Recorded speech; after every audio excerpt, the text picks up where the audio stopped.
this out. First of all, you're throwing too many big words at me. Okay, now, because I don't understand them, I'm going to take them as disrespect. Watch your mouth and help me with the sale. What up, family? It's your boy Amaru, and we are back with another episode of our top 100 hip-hop songs of all time. We are getting into the top of the top. We are in top 20 territory. I am here with my Poetic Justice Tupac sweater. I literally bought this just so I could be Tupac, and my wife was jetted last Halloween. It's just comfy as hell. It's a little hot, but it's all right.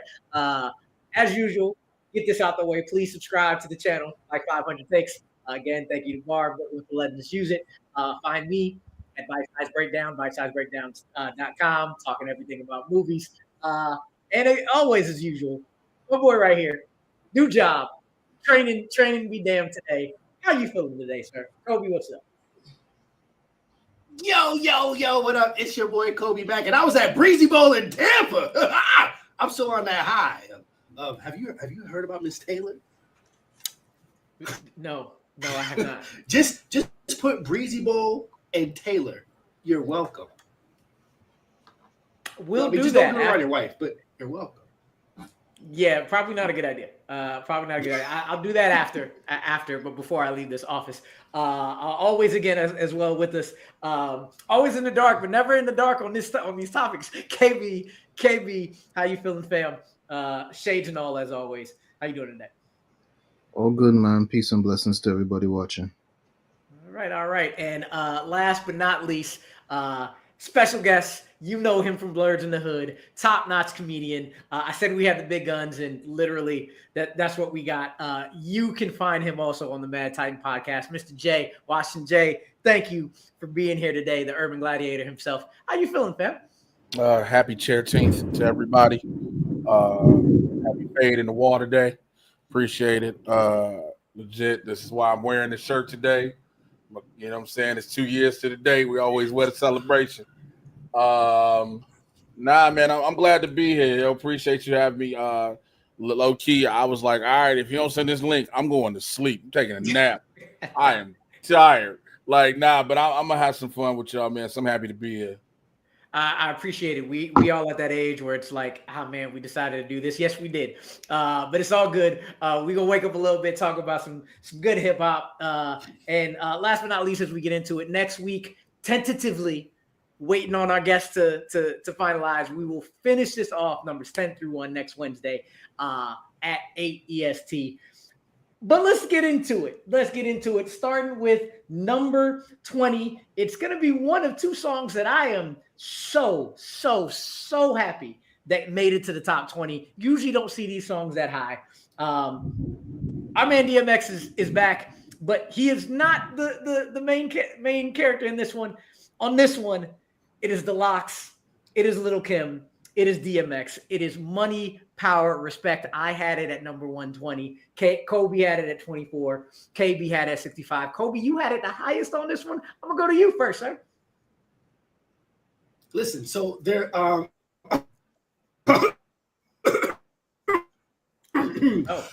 bias set aside. This is one of the hardest songs. It was everything. A little bit. You were good until you started talking. Thunder. It's the thunder. It's thundering out here. I'm gonna let Kolby catch up. KB, the gods when Kolby catches up, KB, I don't know you what can it go is, ahead. man. You can go ahead. Yeah. KB, you had it at 65. We'll get back to Kolby in a second. Speak on it, sir. I'll go back to Kolby after that. Damn. We all heard that.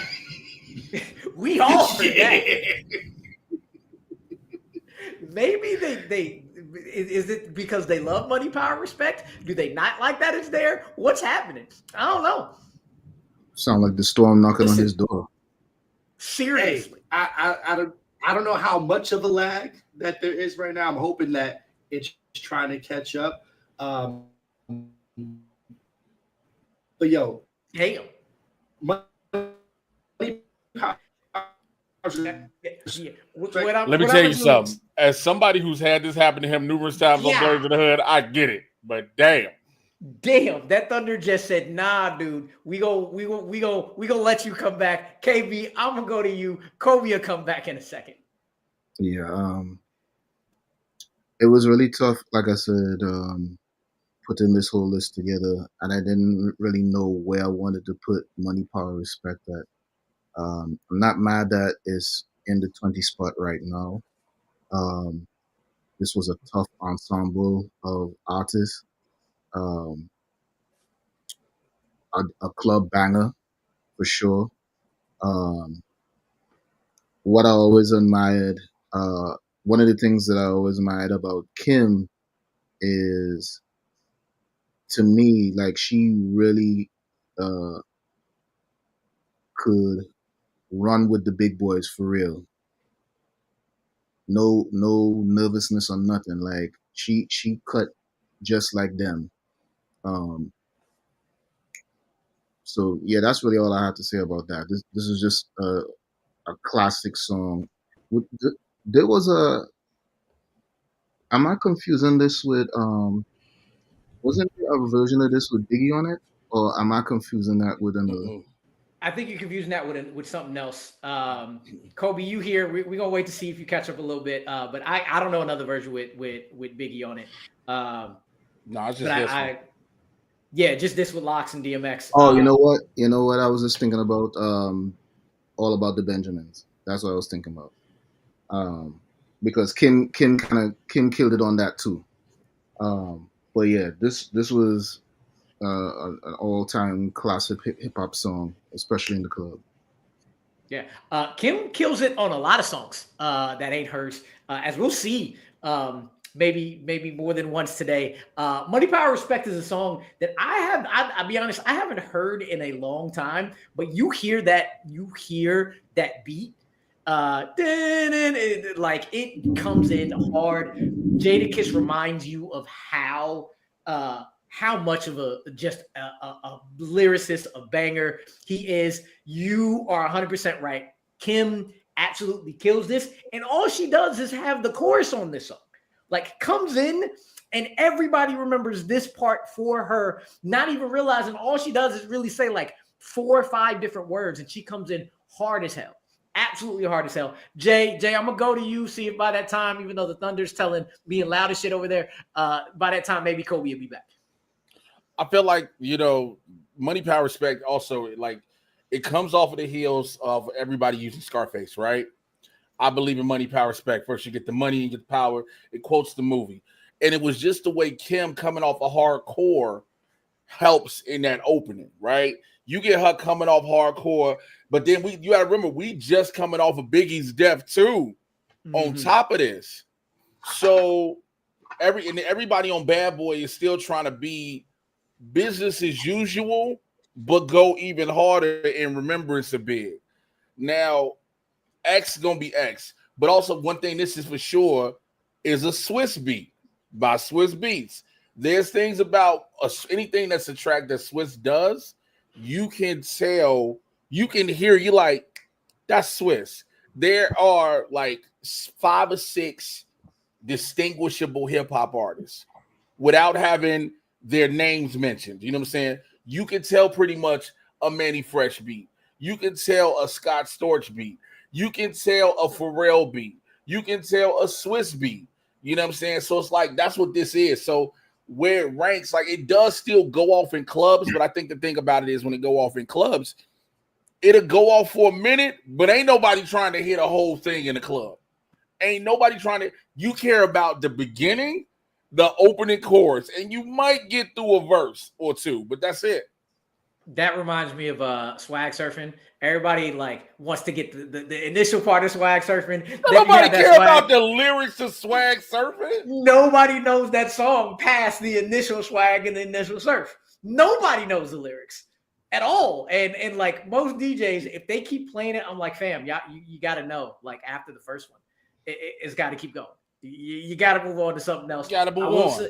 Got to move on. I will say DMX coming in and finishing the verse is every time the video came on, whether or not it was still the video music box or up on Rap City on BET, I was waiting on DMX's verse. every single time, and he came in doing the same thing. You do dirt, you get dirt. Just being himself. I will say, Kolby just said his roof is leaking. Shit just started, and he just had shit going off. So he may be back, he may not. I'll still continue to update and bring him back in if he wants to, but he's got shit to deal with. Anything else before we move on from Money, Power, Respect, though? Nothing for me. All right. Well, we're gonna move on from Money, Power, Respect to a man who I honestly am surprised hasn't come up as much, but was waiting on this song. Man, feel bad for Kolby doing what he's doing. Damn, I forgot to bring this up too. Real go quick. ahead. You also got DMX because this is 98. This is DMX's year. Oh yeah. This is the year of Flesh of My Flesh, Blood of My Blood, and It's Dark, Hell is Hot in the same year. So this is all part of that. DMX 98 was DMX's year. So anything that's why you were waiting on him. You like, yo, give me him on this, give me him on that. So that's what I wanted to include. I was making sure I was researching it correctly. This is interesting that you would even bring that up because we've talked about artists doing certain things in music that has influenced those that came after them to do similar or the same type of a thing, right?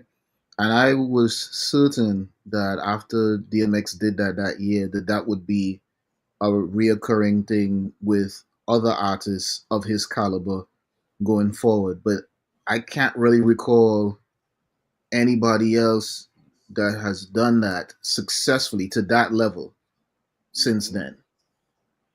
No, not only did he do both 2 albums number 1 the same year, first 5 albums that he dropped number 1. Yeah. Like starting from 4321 when he came out and absolutely to me stole that posse cut in 4321. I was like, who is that dude in 97? Coming to a Darkest Hell is Hot. It's one of my favorite albums of all time. To anytime he's on something, just absolutely ripping it. Yeah, like that. Flesh of My Flesh, Blood of My Blood is still my joint to go to. And again, I'm looking at his discography in the row, and then you go, and then there was X, because that was killing it. Great Depression. Grand Champ was the one that was like, all right, this is something different, but it's still X. You know what I'm saying? Yeah. Was Grand Champ the one that had didn't, or is that the one after that? That's after that. That's after that. That's after Great Depression. Yeah. Yeah, Great Depression was the one that had that. Yeah, DMX was just on the run. It's rest in peace to Darkman X. He was Where the Hood at and Get Him on the Floor is that one. It's Grand Champ. Yeah. Absolutely crazy. But yeah, so again, waiting for him on the end of the song, similar to waiting for Busta at the end of Scenario, like we talked about last week. Those two, just you put them on something and you know they're gonna kill it. But again, number 20. So going on to number 19. Again, I was saying, very surprised that this man has not been up more. But we have seen him. I said, feel sorry for Kolby because this is his dude. It was his number 7 song. But it's 99 Problems by Jay-Z coming in at number 19. I had it at 33. Kolby had it at 7. KB had it at 152. For me, what? 152? 152. 152. We had a whole 200. We've been going through it. I'll give it to you, KB. Why you have it that low and what you think about the song?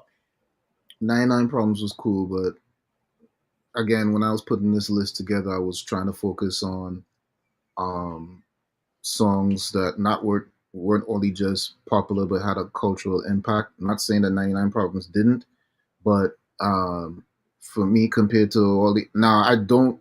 Looking at 152, it might still be a little too low, but I personally wouldn't have had it in my top 50, honestly, as far as this list goes. But I do think it was a catchy song. It was an enjoyable song. People still reference it to this day. So I'm not saying that it don't belong on the list, but for me personally, it didn't really grab me that much when it came out. Can I? Because here's the thing, you got a point. Because like the way hip hop keeps expanding, right? The way hip hop keeps evolving, there are certain songs that I'll agree with you. they may not hold all the way up high. So it's like when you start hitting a certain point when it comes to hip hop, you have to start doing a certain time frame, because then some of your classics will get bumped down. 99 Problems is for sure, again, I think that's definitely a cultural phenomenon. Just the line out the gate. If you having girl problems, I feel bad for you, son. I got 99 problems, but a bitch ain't one. Like, even before we go into everything else, and not even mentioning the video with Rick Rubin and everything, just the opening of that joint, it stays synonymous, because like people use that for so much. So like I 152, like when you say it total, like I get where you're coming from in that regard, because it's like there's so many songs in hip hop, but damn, 152.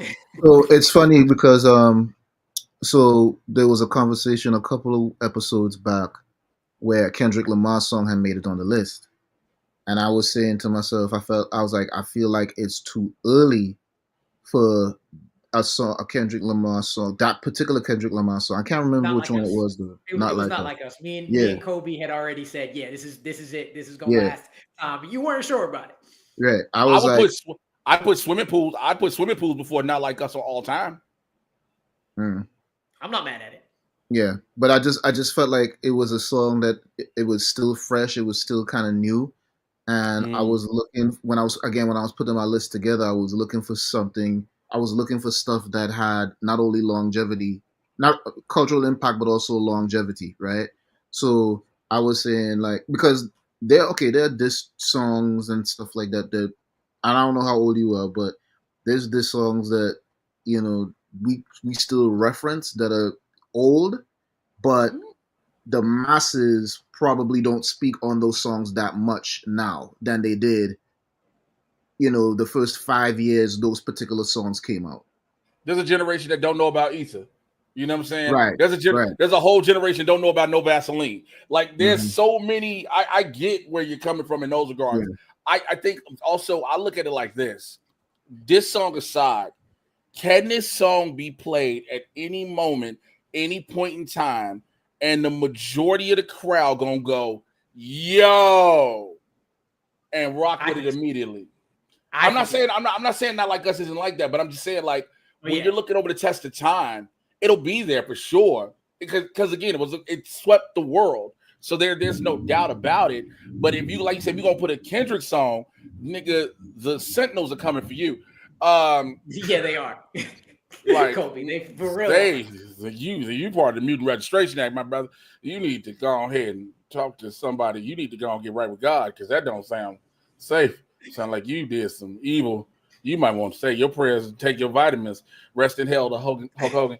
Anyway, yep, I said that's why I'm probably talking about in Tampa. Yep, that's Hogan's go. Let me tell you something, brother. Black people shouldn't be talking. That's him. But I would say swimming pools, for sure, because to this day, when that joint still come on, we're talking over 10 years of swimming pools. You know what I'm saying? We're talking over 10 years when you hear pull up, drink. Yeah. Headshot, no matter what. Well, if that song was in the list, I would say yes. Yes. That's what I'm saying. I would see that as a top song over Not Like Us right now. Yeah. I run with it. In terms of this, I do think Jay's catalog is so big that any song that like peaks through that hard like 99 Problems did, that's why I have it at like 33. And I think this might be my top J song on the list, quite possibly. For one, that's why it's mine. Yeah. We talked about you talked about Rick Rubin. This beat, for one, is hard as shit. The guitar riff, and then when he goes don don don, but not only like 99 Problems, but a bitch ain't one. People saying that. For me, I think this is the epitome of like when you think of Jay, you think of cool, you think of effortless, you think of like how he comes off the top with his raps. He doesn't write the stuff down. This is, to me, I think Jay at his most effortless, at his most cool. Like every single line that he is saying to me just sounds like, come at me if you want. Like the entire second verse of him talking to that cop, like you could try anything you want, doesn't matter. And when he switches his voice to talk like the cops, like registration, you would do a 55 and a 54. Yeah. I ain't passed the ball, but I know a little bit enough that you want to legally touch my shit. That wouldn't bust a grape in a fruit fight. I think for me, combining that with the beat, the iconic music, I just think this is Jay-Z. He's already, everything he puts out is this top notch, is cool, but this is him at his most. What you got to say on me? You got nothing to say on me, and that's why I have it so high. Kolby, we'll see how far back you are. You had it at number 7, fam. Yeah, you good. Go ahead, man. Go ahead. Let's be good. Yo, as I built my top 5 Ye songs, as I built my top 5 Jay songs, I built my top 5 Drake songs. This is number 1 for me, right? And don't get me wrong, Reasonable Doubt, great album. Like he's got like Blueprint, great album. Blueprint, Gift and a Curse, half of a great album, right? The Black Album, I think, is his most complete album from start to finish of like that universal, epic, dope. I'm on a whole nother level, right? Not to castigate how dope he was when he was younger, but this specific middle act of his career, I don't think that he truly knew like the trajectory there was at until he arrived here. And this, the black and white of that music video, like everything about this record is like, I don't think that he himself could have thought that this was a possibility until it happened, right? Like he could have just been like any other great, super great rapper. I think this was like the crown jewel of his career. Just got better. Yeah, this I crowned him with this. Yeah, with the Black Album, I had a couple of album cuts off of this. Allure and Lucifer are up there with this for me. I just know people don't know it as much, and I'm with you on the Black Album, even though I think I have Blueprint a little higher. Yeah, but 99 Problems is the song for me in terms of like what goes to the top of Jay-Z. That's what it is for me. I was looking through several different websites real quick while you guys are talking. 99 Problems holds like number 4 on damn near everybody's list of top 10 Jay-Z songs. Not top 100, top 10. Rolling Stones, it's number 4. Mm-hmm. And that's only under Big Pimpin', Dead Presidents Part 2, and Where I'm From. And like I tell you, two of those, I started with Jay and Hard Knock Life, so 2 of those were things I'd have to go back with. Big Pimpin' I'd give culturally, not necessarily as a song, but culturally. I'll see you on that. But yeah, but I'm just saying, I'm just using that frame of reference to say that's how dope 99 Problems is when you talk about Jay-Z. It's up. That's how high up that song is. Yeah, this got past the 4 of us to the lighter skinned people. They singing it as much as they possibly can as well. Everybody knows this one. I honestly feel because it became a crossover song, that's what really catapulted it, to where it's at. Honestly and truthfully, but like any hip hop song that does manage to cross over, it gets that extra push, into like the stratosphere, into space. Honestly and truthfully, 100%. But yeah, Jay, of course, getting this to 19 deserves to be up here. As always, 99 Problems, one of his best, if not his best. But going on from 19 to 18. I said I had a couple songs on here that I was extremely happy were this high. So another one that, again, I was never expecting to get this high, but because it does, surprisingly, basically from the same group. I've brought it up a couple of times, but some of the best entrances to a song ever. And when Jada says, "Fuck the frail shit," fam, we gonna make it. I love this song. Jay, I'm gonna go to you first. See how you feel about this one, because this one was surprising to me, but this got up to 18. I had it at 102, Kolby at 35, KB at 54. Go ahead, sir. It would be in my 30s to 40s. It's such a dope track. Again, Just Kiss coming out the gate. Just coming out the gate for the frail shit. Because when my coat come in, they gotta use the scales that they weigh the whales with. Like, first of all, I like to thank Jadakiss and the Clips for teaching me how to sell cocaine. Thank y'all. My childhood appreciates you. But like, because look, we learned how to move weight, how much weight was weight. But I don't know if this is a top 20 of all time. Like, again, it's one of, I also go off of my top 100, whatever, again, like I've been stating. The parameter for me is club banger. If it plays in the club, if the DJ's spinning in the club, what the crowd gonna do? What the crowd gonna do real quick? Are they gonna go? The crowd gonna go up. The crowd gonna go up for the very beginning, and maybe a part of the chorus. But it's like, all right, keep it moving, bro. Keep it moving. But that's how. Hold on, wait. Hold on. The club is. That's how DJs do it. They not letting the.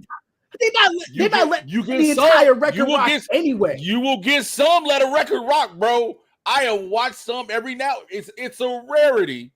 It's a rarity. Let's keep it a buck. It's a rarity. But there'll be that one or two tracks that'll get in that they'll let that bitch ride. I'll say this because I'm with Kolby here. Most of the time, you get a chorus, you get a second verse. There's two parts to that for me. One, it is rare that a whole track will bang in the club, but even more so that gets into that, it's usually regionally. And I'm going to say I probably was like at the club the least out of everybody. I wasn't at the club that much, but I did party. And like the one song that comes to my head, the only one that I'm used to going front to back when I was in the Bay was Tell Me When to Go. That shit never came off. You went from you see what I'm saying? In the Bay? In the Bay, that thing will never end. And in my head, the thing is, We Gon' Make It. I was in Cali when We Gon' Make It came out. We Gon' Make It banged everywhere. So like I thought of that. I have it. Thing is, I only have it at 102. I have it at the lowest out of everybody. But just going off of that, I'm happy that it's number 18 because like a lot of these lists get real stale. So when you see stuff like we've talked about the first one coming in, we've talked about club bangers, we've talked about lyricists, but we've also talked about duos. And even though like the Lox is a trio, the Styles P Jadakiss back and forth on this song, the dance that everybody did coming off of We Gon' Make It, it hit. And it didn't hit just in New York. It didn't just hit in Chicago. It didn't just hit everybody I knew in every place I lived, since KB loves to say I've lived everywhere, because I have. This song hit. And it hit a lot on multiple levels. Kolby, you had this at 35, man. Go ahead.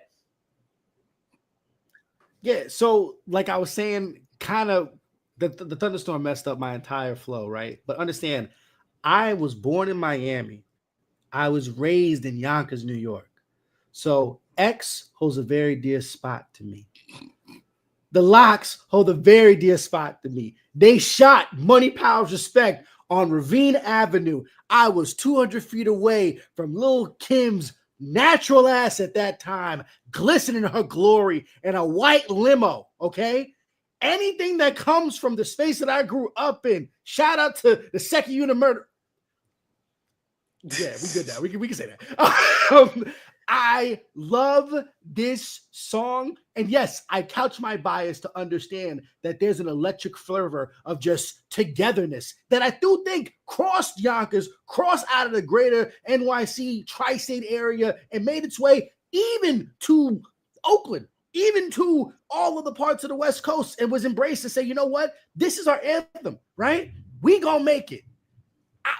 I think that this is one of the hardest songs ever. That's why it's number 35, right? Don't get me wrong. There's like, it's so good. And like, how can you not just like, it's undeniable. It's irresistible. I'm a Chicago boy, so I'm in the middle of everything when all of these we about to talk about come out. Keep this in mind. I'm in this shot in the midst of Twister popping with Crucial Conflict, Brat, everybody, Common coming up, all this, and still getting the influx of the NY shit, because all New York stuff came to us immediately. You know, we even we caught the Dirty South shit because everybody drove up from Atlanta. We caught the West Coast. So it's like when I hear something, it rocks with me like a lot of top 100 of hip hop gonna be all mostly East Coast anyway. But damn, yeah, man. I just want to say that. Yeah. KB, you had it at 54, sir. Go ahead, speak on it. So I wanted to touch on a couple of things that the gentleman talked about. The first thing being, I being in the clubs in the year that this song came out. Not all the time, but there were definitely some times where we would at least get to the second verse, which was Styles' part, which was gutter, to say the least. The other thing I wanted to talk about too, as when you mentioned as far as songs that get played throughout the club, like from for its entirety, the only song that really comes to mind off the top when I think about we hear this song from beginning to end is that Meek Mill joint from Dreams and Nightmares. Dreams and Nightmares. You know what I mean? Like that's the only one I could think of the top of my head that gets. People recite it from beginning to end. That's fair. That is fair. You know, but yeah, we're gonna make it again. You hear that, and the roof goes off every single time. The violins playing in the back. That beat is just a quintessential like hip hop banger of a beat for sure. Jadakiss and Styles are definitely Jadakiss Styles and Sheek Louch are definitely my like. They are definitely one of my favorite rap groups. Especially during the time when they were going up against G Unit, like, or even up against Jay and Rockefeller. Like, these dudes was never afraid to go toe to toe with anybody, and I think that's one of the biggest reasons why they have so much respect in the industry. I have personally seen these guys rock a crowd, then knock motherfuckers out in the crowd. Like, I've personally seen it. Like, they are hip hop. They are the streets for real. So, and this song right here is just, I mean, it's a thug anthem, man. It's telling everybody, keep your head up. We're gonna make it. We're gonna get through this. You know what I mean? That headline alone, like, that's just the impact that it had. So yeah, I'm not mad that it's where it's at right now.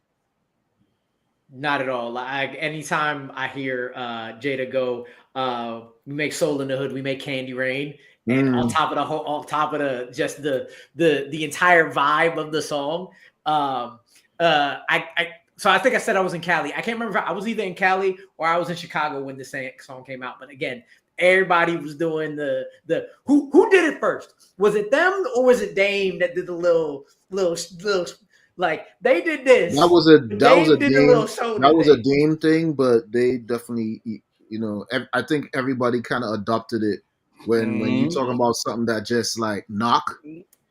Everybody kind of adopted that move afterwards. So yeah, just these two going back and forth. Again, it might be a bias, but who cares? We have basically two lock songs in the top 20, and they deserve the respect. I did not upload the video, but if I could just put the money and the power, if I could put the whole entirety of Jadakiss just going off on that versus against Dipset, and just everybody just go, man.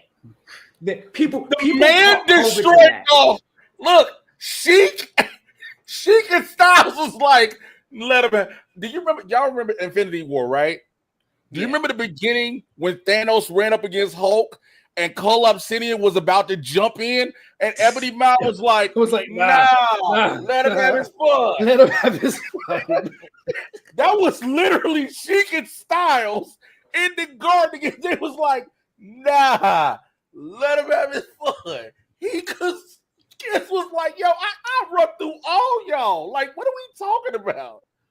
Every single one. They did the slow zoom and it just got closer and closer and closer. Like, my cousin was there. They just sat through COVID and got COVID and was like, it was worth it. It was worth it being there. Like 100%. That's wild. Crazy. He heard the best line that came. We can move on to the next one. Two things came out of that will always resonate with me. Him destroying Jim Jones's entire soul, and him saying Freaky Zeke looked like the fat nigga from Drew Hill. I will start hopping and to tell me to start singing "Tell Me" and hopping. Yeah, it was absolutely wild.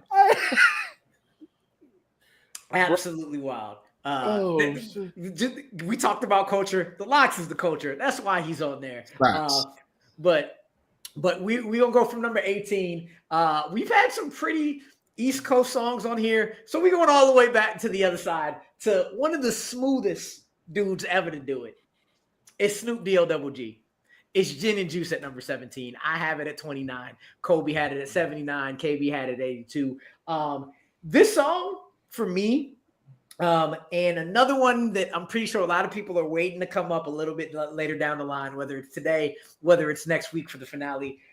I listened to Snoop, and I think as popular as he is, as much as everybody and their grandmama from every part of every place in this world knows Uncle Snoop, I still think he is one of the most underrated lyricists ever.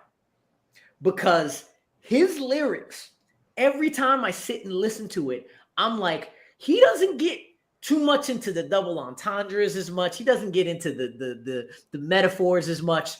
But the smoothest of delivery, as straightforward as he is, like I listened to it today again, and I was like, this man told like 3 different stories of like the same day without anybody ever thinking, is this a storytelling song? This is not a storytelling song, but you sit there and it is. You are just, the entirety of the chorus is exactly what it is. Rolling down the street, smoking endo, sipping on gin and juice, laid back with my mind on my money and my money on my mind. This is you chilling through the damn day, and every verse, just one after the next is absolutely brilliant. You are placed into the middle of Long Beach when he's singing, when he's rapping that song.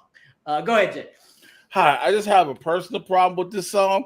This song made everybody think Seagram's gin was worth drinking. Listen, do you know how many fights have started off Seagram's gin in that hard-ass brick bottle? Do you understand how many lives have been altered by Seagram's Blue Beast? Shouts out to them, man. Listen, ain't nobody drinking gin. I know a girl that drinks gin right now. I was like, your father didn't love you. Like Gin and Juice, like the song is dope, but then you realize people like, yo, we finna go buy Gin and Juice. How poor were you that's what you went and bought? Like Gin is a hillbilly liquor. I never understood why black folk out there was even drinking that.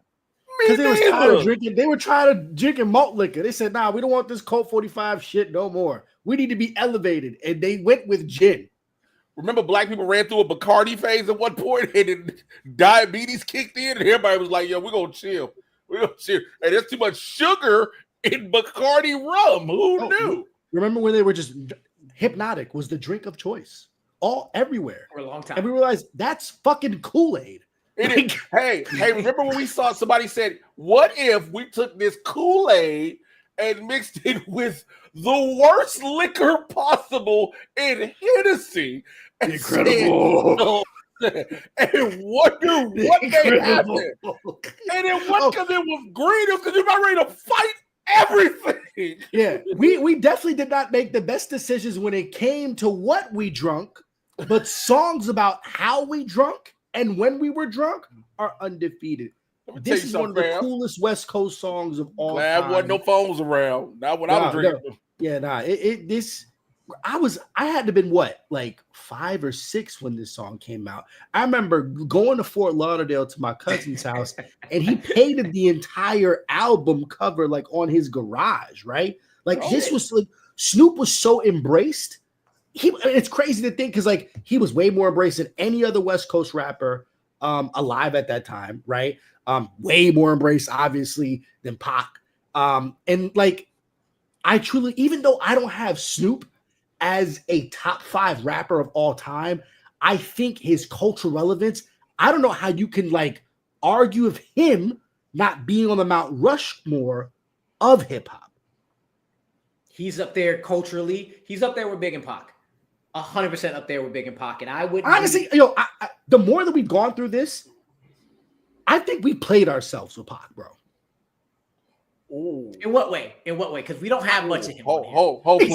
Exactly. Right? I get it was short lived, but he wasn't Barry fucking Sanders, right? Like we need to be for real. He was. I feel like same way with Big. I feel like yo, we go way too hard for 1.5 albums for Notorious B.I.G. Okay, but those 1.5 albums. Stop. Everybody stop. Everybody just stop talking. Stop. We're not gonna do this. Let's focus on Gin and Juice, please. We're not going to do this right hey, y'all listen. We're not gonna do this. I think we knew as we got closer to one, it was gonna get very fucking contentious. Listen, once again, because I'm gonna tell you why. I'm gonna tell you why I say this because I've been noticing this over the last maybe 10 years. A lot of, and I'm not saying you guys are guilty of this, so don't take it that way. But I've heard people say some of the most disrespectful things about Pac and Biggie, more so about Biggie lately. And as far as their music and their style, and it's like these two young men died at a very young age and still have a cultural impact to this day. No disrespect will be tolerated in my presence when it comes to either one of them characters. First of all, I love the way you laid down law. Like, hey, listen. Look, we know they lost. You were all like, hey. Look, they both lost their lives. Hey, calm down. They both lost their lives senselessly. We do admit that. I will always go when people do the Big Pac. The reason I do it because I go, Big had, yes, Life After Death is a double album, but we really only talk about the first one more so than the second one. You get what I'm saying? That's why I always say 1.5. Pac had a run about. Now, when you talk about features across the board for both, then we're looking at a giant lexicon of the way they touch culture because they were on so many different things, doing so many different type of styles that wasn't just the normal rap. You know what I'm saying? Look, I'll always go, Tupac started with Digital Underground singing same song. So we talked about it. We talked about Nothing But Trouble. He was on that damn movie a couple weeks ago. So it's like, I understand all that. I get his evolution of things. Biggie was this dude coming up out the gutter like, yo, I'm going to just show you this from the streets of Brooklyn. I'm going to be on these streets. I'm going to go ahead and get this cypher. Somebody going to see me, get this opportunity. I'm going to run with it. Now, I'm going to end up having a beef with a dude that's going to elevate both of our careers because the beef elevated the both of them. Oh, yeah. You know, it was a very contentious beef that should not have ended the way it did. But it was like it elevated them both. When you look at like discographies, it's like, ooh, it's similar. It's different. It's just different. So, like, again, tragedy had befallen both of them. You know, you'll never once catch me say, hey, Biggie was trash, Pac was trash. You'll never hear me say that.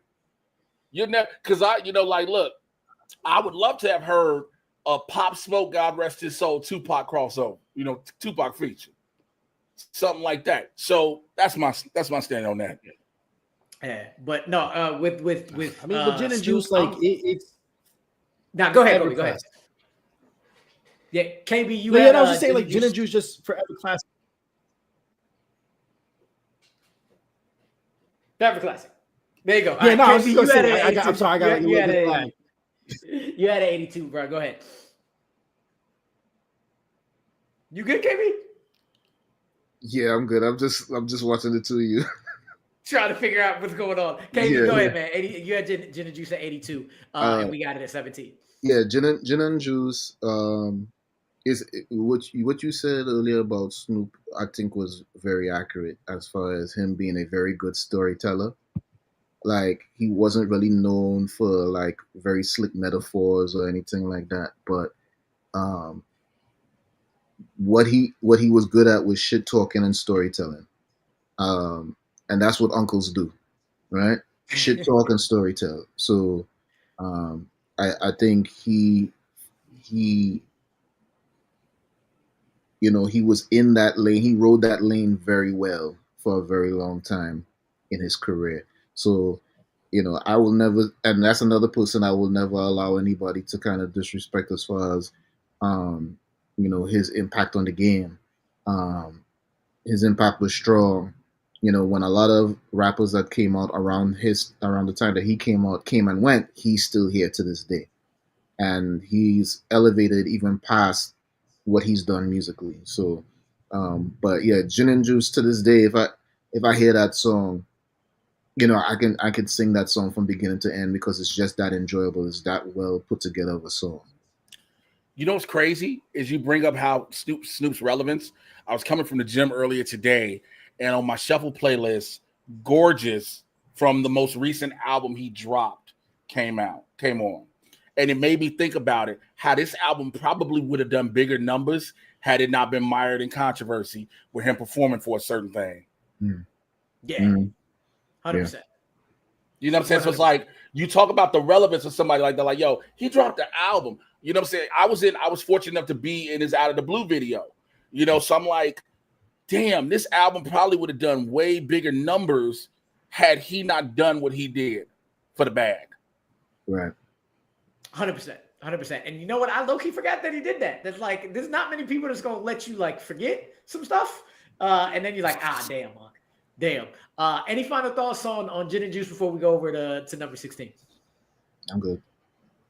All right. So going from that, we took a quick stop in the West, but y'all know who y'all talking to. We going right back East Coast. And we going again to my favorite rapper of all time, or at least one of them. Nas with New York State of Mind, straight off of Illmatic. It is my number 6, Kobe's number 18, and KB's number 153. That 153 is incorrect, by the way. Incorrect because you forgot? Or Yeah. No, I forgot to move that one up. That way up. That is incorrect. Okay. All right. Well, based off of that, it's still 16. Consider it higher. Consider it much higher. I go back to one thing every time I hear this song.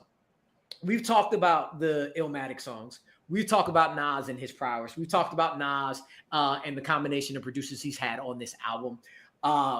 But the fact that when you look into the behind the scenes of a lot of songs, he did that first verse in one damn take. First time, one take. I talked about Paul Wall's second verse on Drive Slow. This is my favorite verse probably of all time. That first verse. Just coming in, smelling the piss from the hallway, knowing everything that's going on. We talked about how Gin and Juice dropped you into the middle of a good time in West Coast. New York State of Mind dropped you into being a dude walking through Queensbridge projects, trying to make sure you're not getting fucked up, but making sure nobody fuck with you at the same time, walking through the crackheads and the rats and everything, but still being the dude on the block.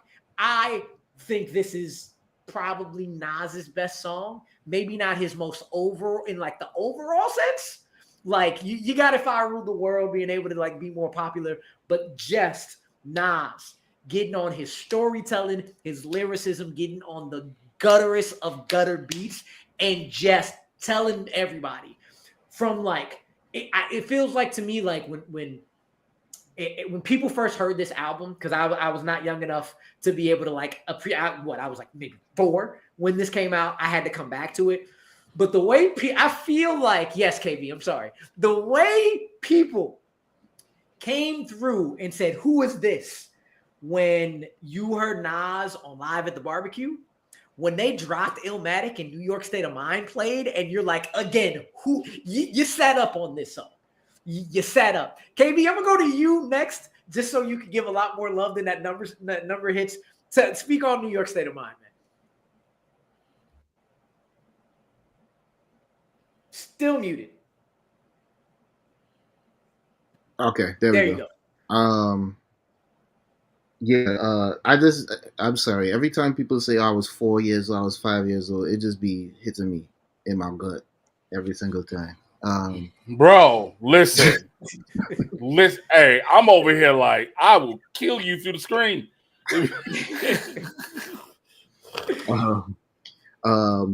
Illmatic is my favorite Nas album. New York State of Mind. That whole album was just lyrical mastery at its time and to this day. We talk about hip hop artists that are underrated, and I do think as of the last maybe 10, 15 years, probably even before that, during the whole Nas Jay-Z beef, Nas had been underrated, and I don't understand. Because if you heard Illmatic, and if you heard everything else that came after that, if you heard him on features, you wouldn't be saying that. No real lover of hip-hop would be saying that about Nas, period. Okay, so I spent a lot of years watching people with a side eye that, be talking crazy about Nas. And it's like, who do you think is better than Nas? And the answers be crazy. You know why that is, though? Why? You know why that is, though? Because Nas didn't have the commercial success as his peers. Right. Like, again, if you talk about people that was in the streets and the people that were grinding just as much, he's your favorite rapper's favorite rapper. You know what I'm saying? Mm-hmm. He's that dude. Commercially, yeah, he didn't pop as hard as everybody else did. So that's why a lot of people, I don't think, put him and give him respect as due. But the world is yours. It ain't hard to tell. New York State of Mind. Bro, you got a bunch of singles off just Illmatic alone. Again, 94. 10 for 10. 10 for 10 singles. 10 for 10 singles. Legit. 10 for 10 singles. Yeah. And they all rocked. So, I think it's the commercial success of Nas. Well, let me ask you this then, because you mentioned commercial success, right? We just talked about a group of rappers in the form of the Lux, who are also very street in their rapping. But some would argue that they had more commercial success than Nas. Does that make them better rappers than Nas? No. Well, you got to remember they were better artists than Nas. Better artists. Yeah, because Jada is a performer. Exactly.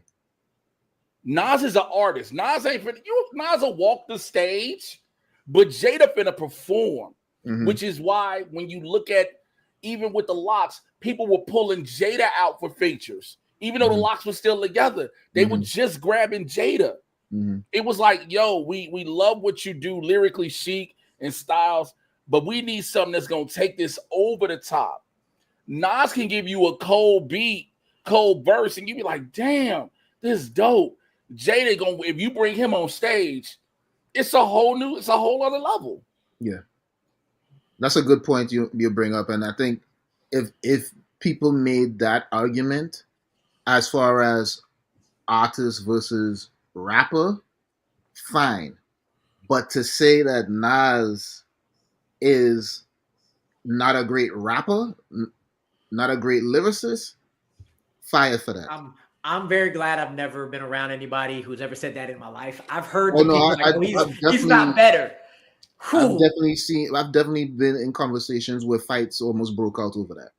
Like, Kolby, I'm gonna go to you next, but the only person I think I've ever heard that is somebody who's only ever heard You Owe Me. And that's it. And maybe Uchiwali. And those two songs are. I hate when people bring up Uchi. Have you heard Uchiwali? Hey, fam, there's a lot of your other favorite rappers got shit like Uchiwali out this month. And you also forget how hard Uchiwali went when you want Uchiwali to hit. Yeah. So, yeah. Kolby, you have New York State of Mind at 18, fam. Go ahead and speak on it. Yo, So I had to circle back to New York State of Mind, and I realized it didn't hit me because, to be honest, it's not a sonically pleasing song. It is a hard fight song that doesn't involve someone who walks around trying to throw hands. It's got 4 instruments on it, and there's no chorus. It's not a sonically pleasing song, but you respect the absolute fuck at how hard it is, at the mastery of his lyricism with an app. I'm not going to call it an ugly song, like just like sonic. It's just it. It's like, this is the type of music that it feels like. This feels like what he had to go through to go take the trash out. Yeah. Right. And but it's so damn good. It is such an interesting song to me. Like, I prefer my Nas, right? Got Yourself a Gun is probably like I prefer that so much more because it's got musicality to it. If New York State of Mind had musicality to it, it would be the #1 greatest record of all time. Am I making New York sense? State of Mind is a straight hip hop song. Yeah. It's pure gutter hip hop. Pure gutter hip hop. I'm ready to put on my Tim boots and my New York fitted right now. Like, you feel like this is what you would play when you go walk to go have a fight. This is what you play when you walk into the corner store to get a sandwich. And Okay? you don't even live in New York, which is the best part about it. You just be in the middle of Iowa, like, I'm finna fuck somebody up today, boy.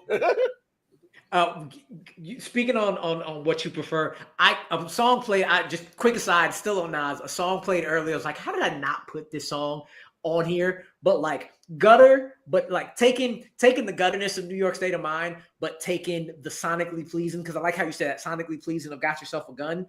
How we completely missed Made You Look, I don't fucking know.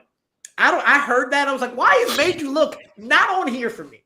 I don't get it. But there was a quick aside. I heard it this morning. I was like, damn, I love that fucking song. They anyway, shoot up all Made You Look. You a slave to a page in my rhyme You book. a slave to a page in my rhyme book is one of the hardest. It takes that 90s kind of like that rap sound, right? Like, and it does so much more. Fuck, what? We hear you. Yeah, you're right. We hear you. Oh, Lord. We hear you though. We hear you though. You good. But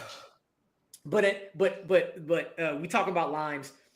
I don't think, especially because he used it in part 2, like, I never sleep because sleep is the cousin to death is one of those lines that like throughout rap history just keeps coming up. And I don't know if people know where it originated from. Absolutely crazy. For me, my last thought is that this is going to be the soundtrack of Sonic wearing Tim's, since they have a relationship now, which simultaneously doesn't make sense, but makes all the sense in the world to me. But when Sonic starts like running slightly slower in his Tim's because he's wearing it, this is the song that's going to be played. This right here. 100%. 100%. Any other final thoughts on New York State of Mind, fellas? You know how hard the song had to be? The person that hated you the most called himself making his version of it. Couldn't call it New York State of Mind, had to call it Empire State of Mind. Yeah. And not only that, it ain't the first time he had to do that with the song and some things going on in terms of just though the bar you made it a hot line, I made it a hot song, was pretty damn dope. But this is a good segue. Because yes, Takeover was nice, but I don't think there's another song in the history of hip hop that is now a verb as much as Ether. As much as I remember exactly where I was the second the fuck Jay-Z. Kobe had it in 19. Me and KB had it around the same time, 78, 79.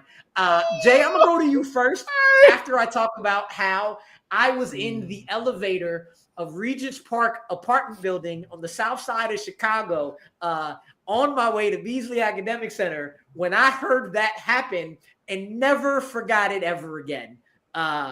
Jay, you brought it up already, so we're going to go to you. Speak on one of the greatest disses of all time. The man, before we start, I know you ain't talking about B-Dog. You like damn. Just there you go. I know you ain't, because it was just like, all right, bro, I gave you a lot of chances, but I'm about to end all of this real quick. Okay? And you just like, because you heard Takeover, you were like, all right, cool. And then you listen to Ether, you like, oh my Jesus. Oh, when he said the line, this was the one line I think got everybody. Eminem murdered you on your own shit. Everybody was like, oh, I don't know how you come back from this. Like you said, the term ether is in our verbal lexicon as a verb to describe when you do so, when you just take somebody out, you've ethered them. The man made a term that hit every bro. It's crazy when you think about that. It's absolutely wild. So good. You bring up Eminem. I recently listened to his song with Exhibit, My Name. So good that at the end of Eminem's verse, dissing Jermaine Dupri, he decided to take the beat and the 4 bars, I fuck with your soul like ether, to end that song, to end Jermaine Dupri. Like, we have Stan for Stan, but that's not as big as ether for ether. Again, when I first heard this song, KB, you brought it up. People talking about Nas. I was in Chicago arguing with my classmates about they saying Nas is not as good as Jay-Z. There's no way. And it's because of the commercial stuff. And I was like, y'all don't understand with it. This is song number 2 on Stillmatic. He wasn't fucking around. Song number 2. In you heard the first verse. It was like, oh shit. Okay, good. You heard the second verse and you're like, damn. But when he starts that third verse, y'all niggas deal with emotions like bitches. And you're just like, oh, Foxy got you hot. You got the face. Dude. Like, I had arguments after arguments after arguments repping for Nas during that time. And then my boy came and listened to Ether and he was like, oh, I see what you're talking about. I'm like, yeah, dude, yes. Not only to mention this beat, the organ that's playing with the violins hitting it, man. KB, you had it around the same spot because I think we had like the same mindset in terms of top 100 and stuff. But go ahead, talk on Ether, man. One of the greatest songs ever.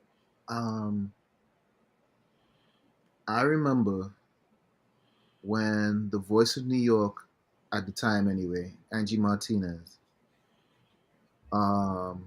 was doing what she normally does on a weekday afternoon, the Battle of the Beats. And she played Jay-Z's song, which was good. You know, it was a Jay-Z dissing Nas. Okay, cool, fire, cool. Ether comes on. They play it. Angie is speechless. She was like, okay, we're going to have to just go to the votes. Wow. I remember that vote. She goes to the votes. By unanimous decision, Nas Ether, right? 10 minutes later, Jay-Z walks in the door. Jay-Z walks in the door. And she's like, now by this time, they played Ether again.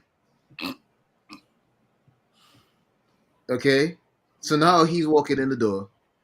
And then she has to, it's that awkward moment of talking to your friend, because that's her friend, about this whole beef and what just occurred with this Ether song.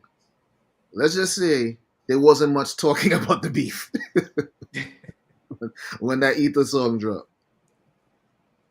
This is what I'm saying, and I'm not saying that Not Like Us would not stand the test of time like Ether did, because I think it will. I think people are already starting to say They Not Like Us for a lot of different scenarios, right?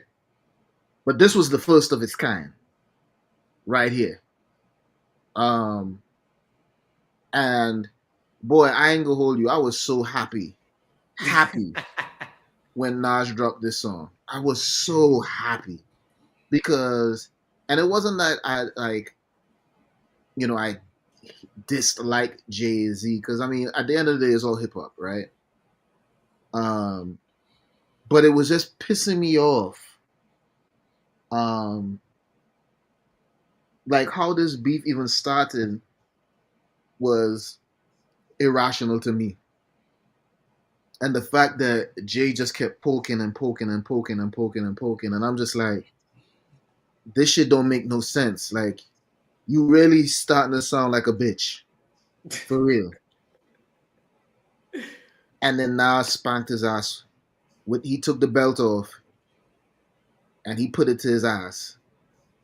No homo. And he shut him up. 100%. And people say, well, he dropped this song after. I don't give a shit what Jay dropped after that. It don't even really matter. Super Ugly, and don't nobody remember Super Ugly. It was good. It was good. But nobody remembers that after, like, nobody remembers anything Jay-Z dropped after Ether as in a response to Ether. It was like, oh, he dropped something. That's how people look at. He dropped something. Ain't nobody look like. Cool. Right, it was cool. Ain't nobody look. He dropped Ether, and everybody was like, yo, man. So, Jay-Z's career was nice while it lasted, right? But that's the thing, right? It was like a real David and Goliath moment. And it's so weird to use that analogy for, when it comes to Nas. Yeah. But I can't think of any other thing because he was the underdog when he really should not have been. 100%. You understand? It boggled my mind. So I was so happy when he dropped this song because it reminded Jay-Z and that whole camp, but it also reminded the rest of the world, like, this man ain't to be fucked with. Yeah, I think it taught the whole world. Go ahead, it wasn't about killing his career. It was that expression. You need to just prove that you can make a god bleed, and he did. Yes. And he made a god bleed. He made Hova bleed. Where at a time where a lot of people felt that he was untouchable. He was untouchable. Everybody thought Jay-Z was untouchable, and he made Hov bleed.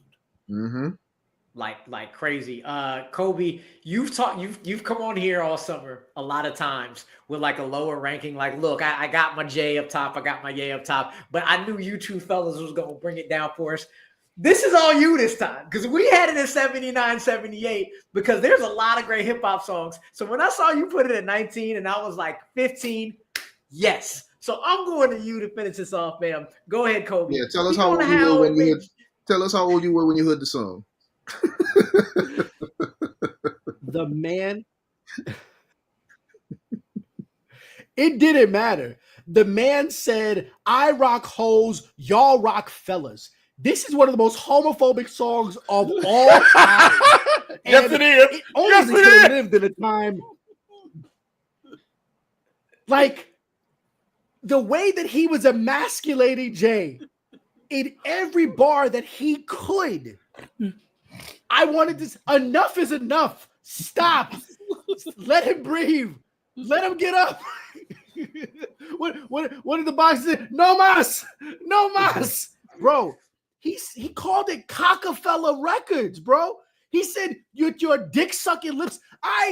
As a kid, we used to play snaps all the time. I did not think it was possible, especially knowing how sometimes sonically challenged the depth of his lyrics can be matched to music. But this was still hard gutter, sonically pleasing, and absolutely made you think, what the fuck did Jay do to this man to get that? And not only that, to make a diss record that didn't feel like battle rap, but also will get played on every radio station, will get played in every club, and essentially become, like what we've spoken to, like this cultural lexicon of redefining what Ether is. When I watched Thor: The Dark World, that's all I could fucking think about. And I thought it would have been so cool if Malekith was like coming down, and like the first time that he talks about the ether, it was playing ether in the background. Mhm. I still happen to really like Thor: The Dark World than most people. But just every time that ether is mentioned, like, yo, Nas talked about an Infinity Stone before anybody gave a fuck about it. Exactly. Said,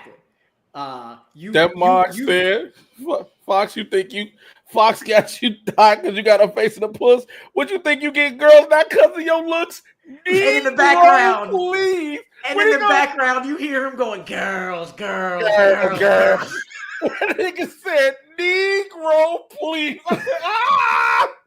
Make it stop. Yeah, just it goes. And we brought him up a bunch. He ends the song, you pop shit, apologize, nigga, just ask Kiss. Like, bringing in Russ, bringing in Kiss, and nobody gave a shit. Like, well, yeah, he can bring him up. You dismantled him.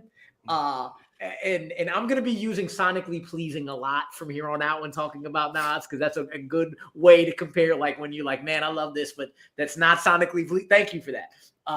This is the Mount. It's on everybody's Mount Rushmore of diss songs. And it will forever be in the lexicon of the world. It is the anytime somebody goes off on Twitter, somebody 10 comments.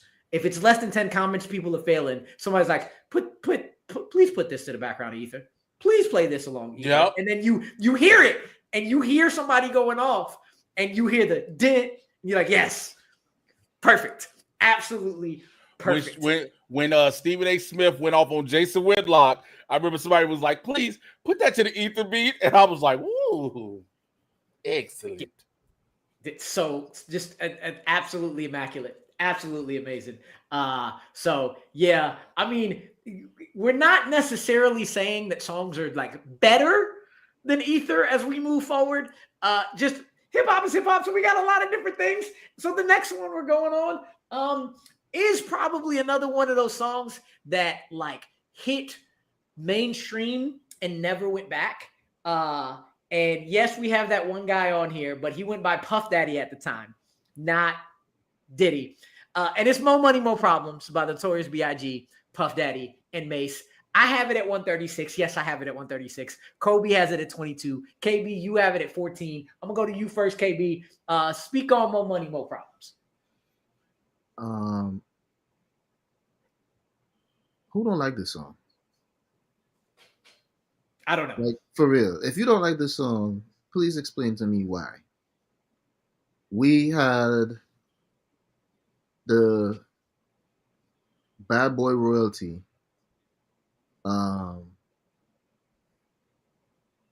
basically telling us, hey, just because we up here, just because we made it, don't mean that we still don't have issues in this industry, in this game, in this life. I think this song dropped after Biggie passed, if I remember correctly. It did, because they have the video, and they just have the in the video they just have clips of him. They just have clips of him. That shit. I'm sorry. That was fucked up. I'm sorry. little bit. Wait. I haven't been doing this too much. But Nope. Boy, if you don't get what you just said is one of the most insanely idiotic things I have ever heard. At no point. Halfway. Take a few steps. All right, I'm done. Go ahead, KB.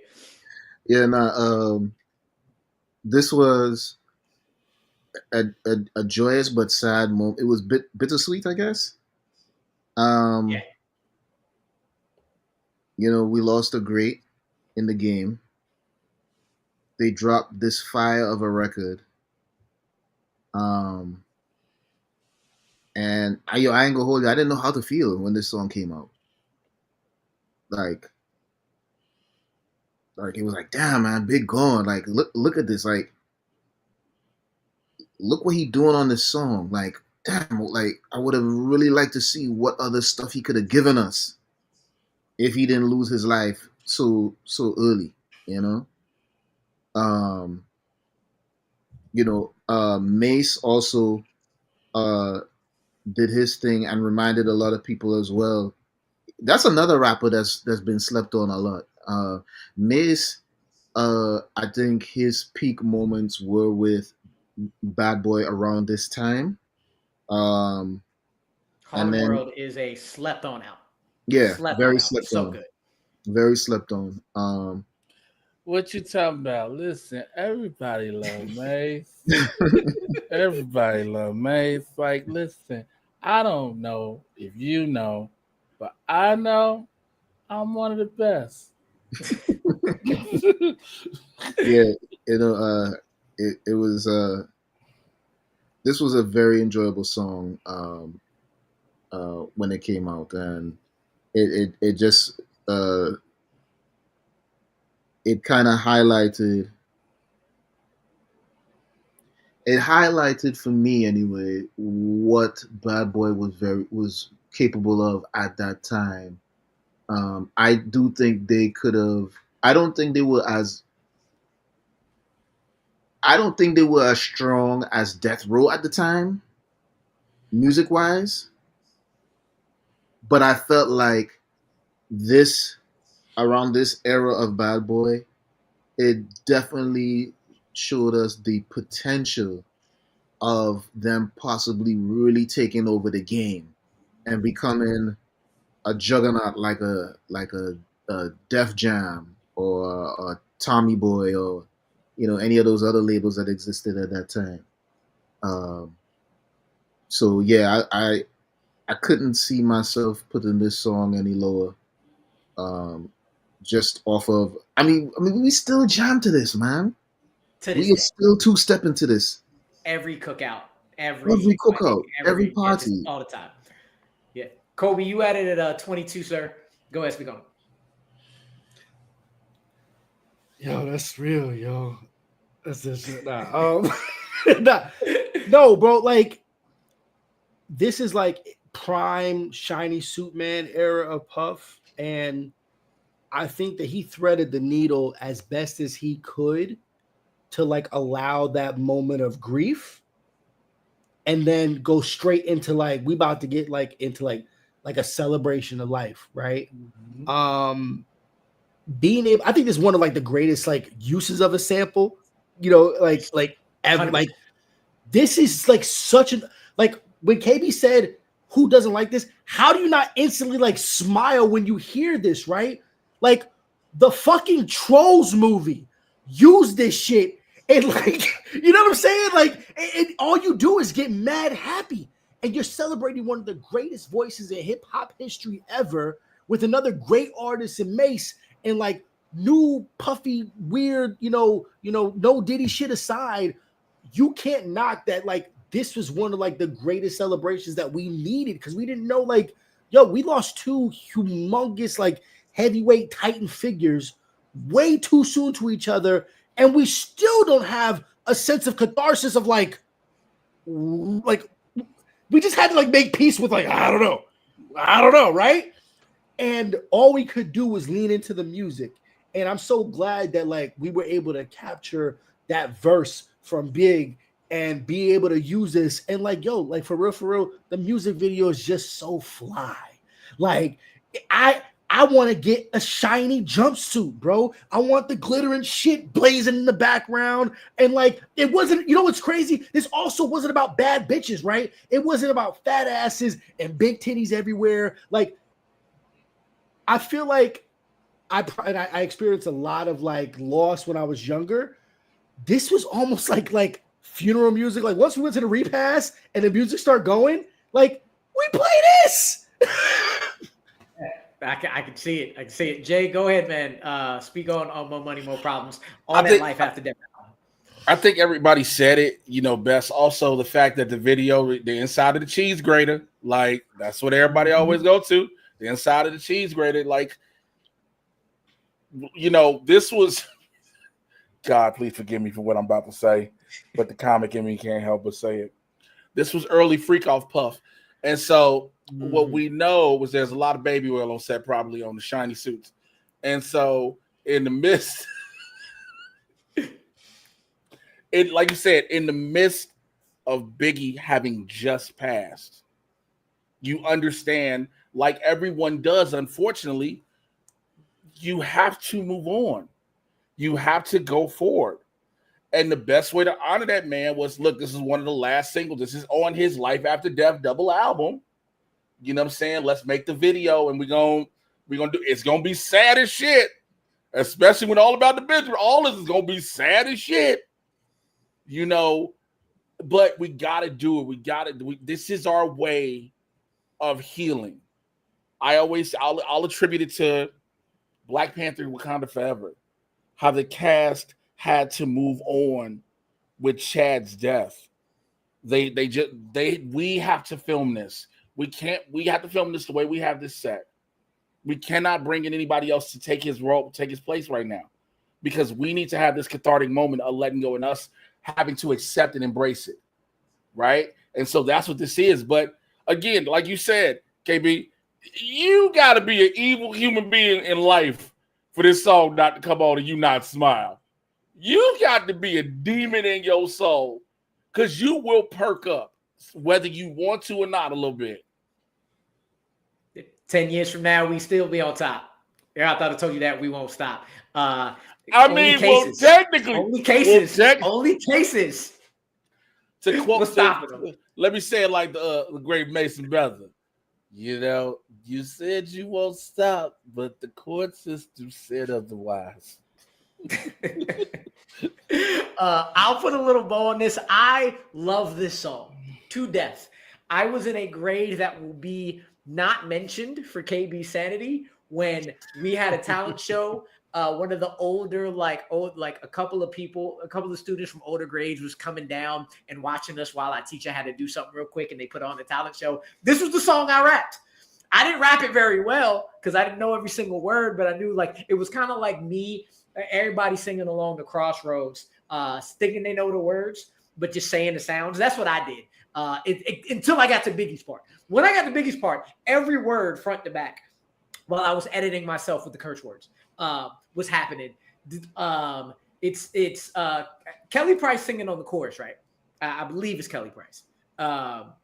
She absolutely killed it. Every single part of this song is it's fire. I just have it I have it where I have it because the more I thought about it, the more songs that I either in the same vein or more lyrically, quote unquote, lyrically potent, but doesn't bring down. That 14 is a perfect spot for this, if not higher. So yeah, dope ass song, 100%. We're gonna keep it moving down to number 13. We brought her up before when she was only on a chorus. Now we're gonna bring up how she stole the whole damn song. One of the hardest beats ever from one of the best hip hop duos ever. You hear the storms that Kobe's going through right now. Maybe he's listening to that song in the background. That's what he's doing, probably, because his ain't quiet, but this one is. Mobb Deep featuring Lil Kim. I had it at 122. Kobe had it at 38. KB had it at number 9. Top 10 for him. So I'm gonna go to him first. I know Mobb Deep is top 2 group of all time for you. So speak on him, sir. MOBB. Okay. I'm gonna let that marinate for a little bit. Yeah. Yo, Mobb Deep, the dynamic duo. Yeah. Them two guys put out some bangers. Their time together. And this song right here, definitely creme de la creme. Okay. By themselves, it was a tough song. Lil Kim was literally the cherry on top. Okay. And again, like I said before, yeah, she might look like a baby seal or an Eskimo now. And we might have jokes for days on how she Damn. dances on stage. But let's not forget. Let's not forget. A baby seal is diabolical. Yo, Let's not forget, right? This, when it came to her lyrics and her delivery, razor sharp, and she did her thing with great skill on the Quiet Storm remix. Hot damn ho, here we go again. Again, an intro that just hit you in the mouth. Hit you in the mouth, spin your head backwards, all of that. This song, In the Tunnel, when it came out, bananas, ape shit in there. Everybody lost their shit when this song came on in the. Oh my god! There's nothing else I could really say about this without glazing everybody involved in this song. It's just a masterpiece of its time, man. The piano on this, when you hear it, like the Mobb Deep has more than a couple of iconic hip hop beats, and this is 100% one of them. I was gonna mention the entrance for Lil Kim on that on the remix. I had to make sure we made sure it was the remix because again, she is the cherry on top that just catapults this song to top tier levels. You might hate me a little bit, KB, so I'm sorry on this. I love Havoc. I was never like the hugest Prodigy fan. How? I never liked his delivery. It was so other people might hate me on this. It's similar to Corrupt, where I respect the shit out of them.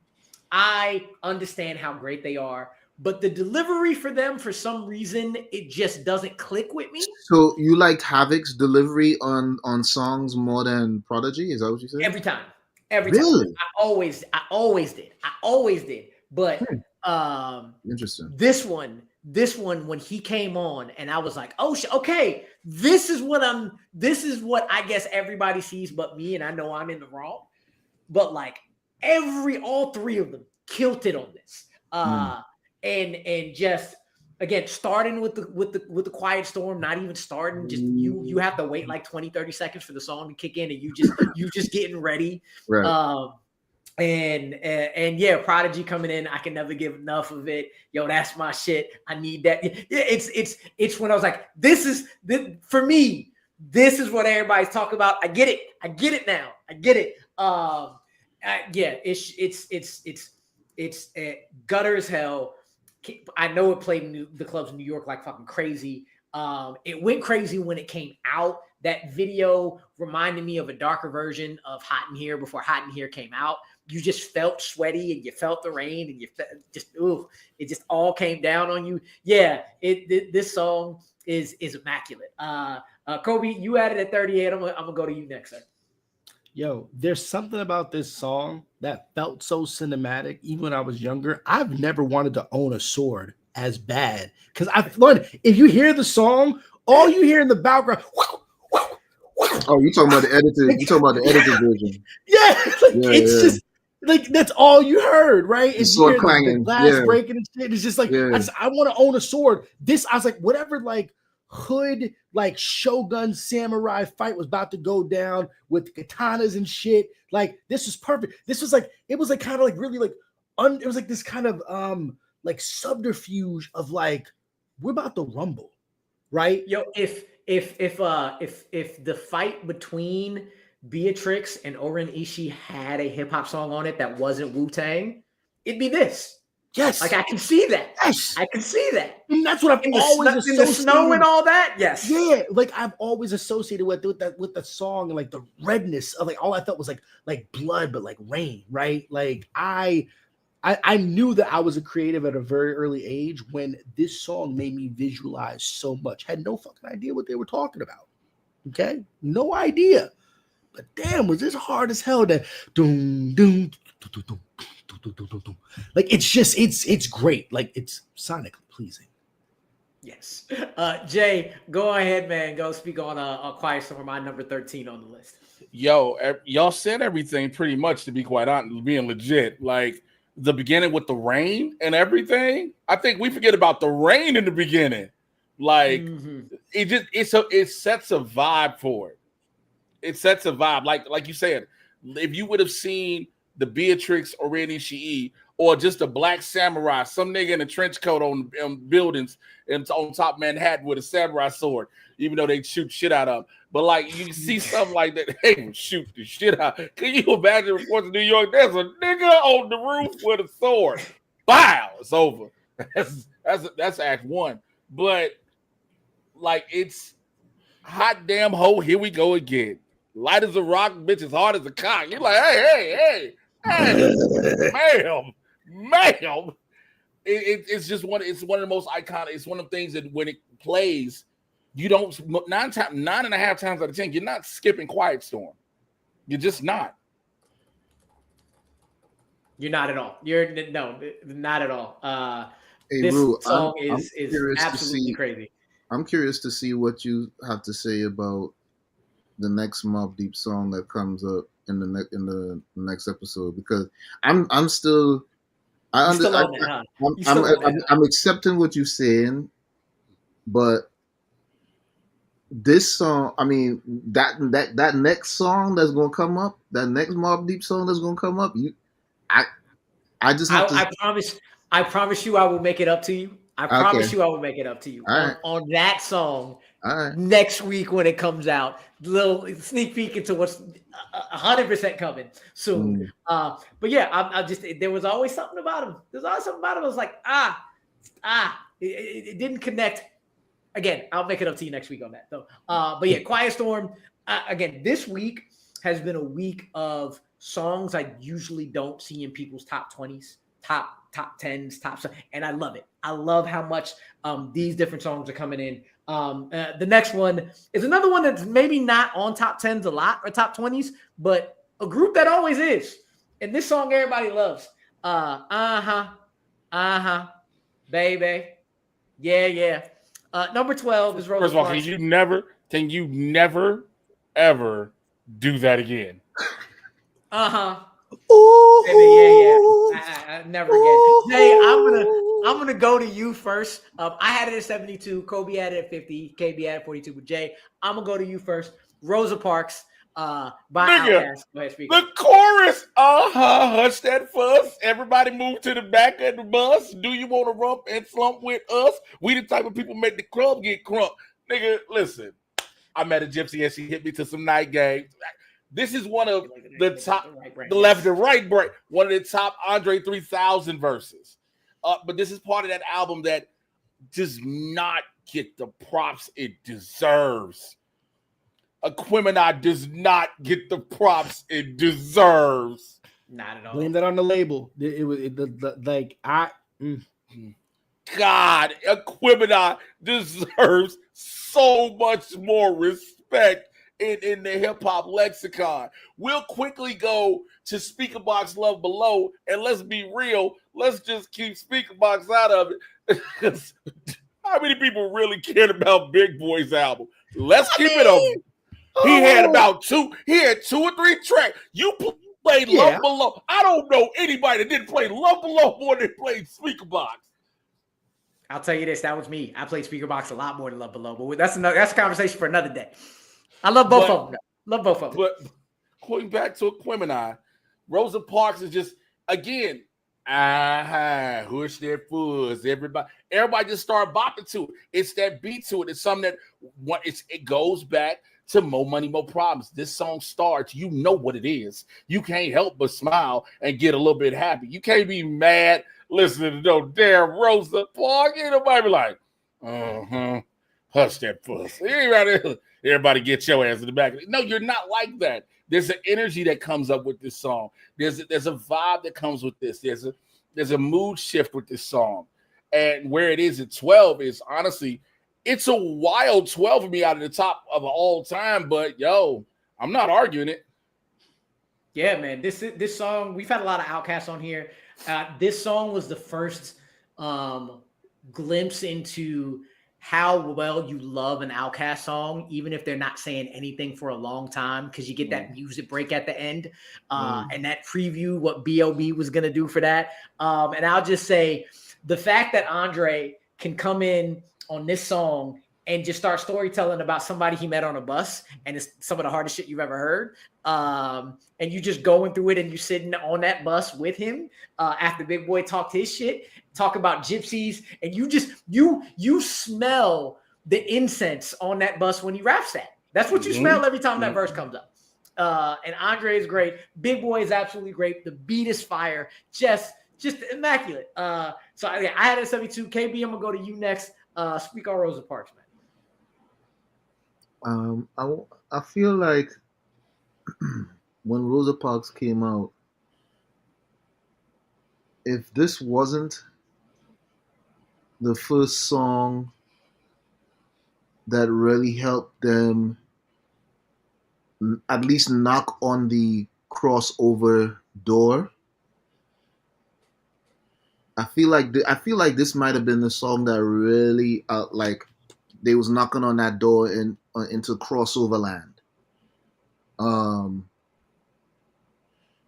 Because I vividly remember even the Latino kids back in high school singing "Aha," pushing for everybody move to the back. I've heard different people of different races singing that hook. So that, and it's crazy because when I think back to '95 when they was getting booed at the Source Awards, because that's when that whole beef between that's when the whole East Coast West Coast beef really started, was at the Source Awards. And they were getting booed, but they had won an award for best new artist, and they said the South got something to say. That night must have really put a battery on their back, because 2 years later they dropped this and everybody's jamming to it. And I mean everybody, not just the hip hop community, everybody's jamming to this damn song. Like, to the point where it had made it to commercials. I remember seeing car commercials or food commercials with that beat being played in the background, or just you hear the yeah baby, like that part being. I kicked that off, Jay. I'm sorry, I kicked it off. You know everybody loved that, and everybody loved the football pads that Andre was wearing with no shirt on it. Yeah. So it's like I do feel like this was the point of their pivoting and change, like moving into this lane where they were strapping to their seats and taking off in that rocket ship of stardom. And this was the song that did it for them, for sure. 100%. Kolby, you had it at straight 50, right at that halfway point for you. Yeah, I mean, it's so interesting because, like, when I often think about Outkast, when I say like Southern hip hop, I feel like that they as a group have always transcended that. They were never boxed in by the musicality that was like very signature or very specific sounds. Everything that they did that had like mass appeal felt so intentionally, but then also effortlessly, not trying to be boxed in by no shit. But it also wasn't like that kind of outrageous shit because it was disingenuous. It was just so authentic to just like natural, organic originality. And everything that they did, every rhyme that Big Boy was on, just lyrically, wherever Dre was, like, man, I'm telling you, bro, I didn't understand it because, like, my New York bias that I had, I was like, I couldn't tell you where these fools are from. Damn sure not Atlanta, right? Like, it just didn't sound like none of that. And it was so unique. And hearing this song, it was just a groove. And I was like, ooh, like, and it's, but like, yet it's still like straight fire lyrically. They 100%. Proved to you too, this is the group, you literally just said it. this is the group that proves that Atlanta rappers do not all sound the same. No. There are legitimately different sounds for every different section of Atlanta rapper. The Goody Mob does not sound anything like Outkast, and they all the Dungeon family. You know what I'm saying? They all Dungeon family. Sleepy Brown don't sound like them. Farnsworth Bentley don't sound like them. I'm not even gonna go into the Jeezy, Gucci, Tip, all them other cats, Luda, Lil Jon, all them cats. They all sound. All of them are Atlanta, and all sound different. Yeah, Dre was right when he said the South got something to say. I would say Elevators was the first step. Rosa Parks was the step that was the second that got him over everybody. Absolutely everybody. We talked about Outkast a lot this summer, and in the last 3 weeks, we also talked about another group. We brought it up last week when Fuji La came out. Like, there's another song. I'm out. There's another song. I'm out. I do not believe this is number 11. I'm out of here. Number 11. Go ahead, Jay. You got something to say. Jay got something to say. Yes, it's number 11, fam. I got it at 57. Kolby had it at 20. KB had it at 81. What level of cocaine or hard drugs was the person who put this list together on to make Ready or Not number 11? 11? Come get 11. Bro. Listen, I'm gonna say this, and this might catch hell. And at me, at Mr. J Washington, we keep putting Lauryn Hill on the pedestal for too goddamn much for one album. We gotta chill. No, we don't. One album. No, we don't. She's that good. No, she's that good. It's not that good. Not that damn good. She's that good. Album? Come on, bro. Come on, man. 11? 11? She was that good. It's not 111. It's 11. 11? I personally was also surprised when it got 11, but based on the math, the way we did it, it hit. This is, if you think about it, hip-hop wise, their most famous song. This is the one that crossed over, and it crossed over for a reason. The beat, hard as hell. Again, I'm always going to show my love to Pras, even though Pras does not do very well on these songs. But when you combine this album, and I'm going to speak on the Lauryn Hill stuff, this album with Miseducation, just like Big, you only needed 2 albums to realize her emphasis, and you also speak on Unplugged all the time. She is that damn good, 100%. And this song, the combination of her singing with again another sample that they used, and you don't remember that this song is even a sample. You don't even know this song is a sample. This is the third time something off of this album you hear, and you're like, this is the album. This is the album that this song is from. Except Ready or Not is not from this. Ready or Not is a sample, and this is where we go to. I will admit, you realize Pras is on the song. You like, oh yeah, he is with the Fuji. The only time Pras is the filler. Look, the only time Pras stands out, and this probably gonna make people mad. You know, want to know the only time a Pras verse stands out is on Ghetto Superstar with Maya. That's the only time a Pras verse stands out. I knew you was gonna say that. I knew you was gonna say that. Not other time a Pras verse ever stood out to anybody. Young me loved him, but understood, dude, you are number 3 and maybe even number 4 on the Fugees, and there's only 3 people in that. That is evil. Only 3 people in that group. But I loved them as a kid, and I absolutely love this song. And I was like, I love the song. The song, I'm not going to deny the song, but to say 11? Hey, man, the Fugees hit, man. They do. And I was like, for one reason or another, with the 3 of us, we have different. This was the one we all just said, yeah, this one hits. I had it at 57. KB, you had it at 81. You had it at lowest out of all 3 of us. Speak on where you had it and what you think about it. I only had it that low again because of it was just really hard putting this list together. I can't stress that enough. Ready or Not had a cultural impact.